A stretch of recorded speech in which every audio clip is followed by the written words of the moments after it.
उसको समझा। और देश में जब संविधान बनने लगा तो संविधान सभा में पूरी बहस के बाद हम लोगों के लिए भी शिक्षा का अधिकार मिला, समता का अधिकार मिला।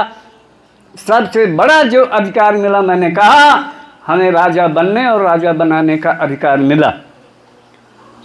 हमारा चाहे वो मजदूर आदमी भी वोट डालता है, एक ही वो गिनती होती है। अनिल अंबानी, मुकेश अंबानी, अडानी, जो कि अरबपति, पता नहीं वो खरबपति और कौन से पति हैं, वो भी वोट डालते हैं तो एक ही वोट वो गिना जाता है, उनका दो नहीं गिना जाता है। हमारे पास धन दौलत तो नहीं है, हमारे पास जमींदारी भी नहीं है, लेकिन हमारे पास एक ऐसी ताकत है, वो संख्या बल है। और लोकतंत्र में जहां पर शासन सत्ताएं जनता के द्वारा चुने गए लोगों से बनती है, वहां पर संख्या का सबसे बड़ा महत्व होता है। आप देखते होंगे, पढ़ते होंगे कि मूल निवासियों की, बहुजनों की संख्या इस देश में 85% है। 100 में 85 हम ही लोग हैं।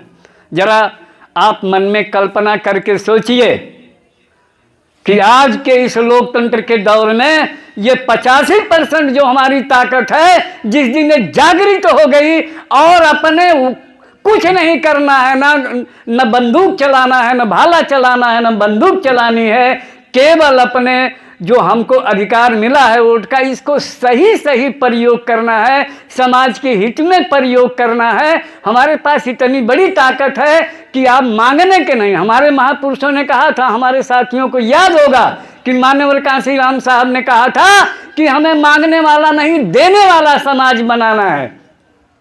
तो ये 85% बहुजन समाज, जिस दिन इसमें जागृति आई, आपस में भाईचारा पैदा हुआ, इसने अपनी ताकत का सही जगह इस्तेमाल किया। ये 10 दिन के उस दारू और मुर्गे से बाहर निकला, छोटी छोटी लालच से जिस दिन ये बाहर निकल गया, और ये जिम्मेदारी हम सारे लोगों की है, जिस दिन ये निकला उसी दिन हमें मांगना नहीं होगा। ये चूंकि इतिहास बताता है कि हम सारे लोग इस देश के मूल निवासी हैं, ये देश हमारा है, हमारे पुरखे इस देश पे हजारों हजार साल तक वो शासन किए हैं। हमारे पुरखों के शासन काल में ये भारत जो है सबसे बड़ा साम्राज्य था। आपका बहुत ही गौरवशाली इतिहास है, उसको ध्यान में रखते हुए आप जागृत हो करके अपने अधिकार का सही उपयोग करेंगे। आने वाली जो हमारी पीढ़ी है उसको आगे ले जाने में योगदान देंगे। खास तौर से मैं युवा लोगों से ये अपील करना चाहूँगा कि आप जो है अपना समय मनोरंजन मस्ती में ना गंवाएं। समय बड़ा कीमती है और वक्त जो इस समय चल रहा है वो बहुत ही संवेदनशील है। हमें हर वक्त हर समय सजग रहना होगा। इन्हीं बातों के साथ आपने मेरी बात को ध्यान से सुना, इसके लिए धन्यवाद, आभार। जय भीम, जय भारत, जय मूल निवासी।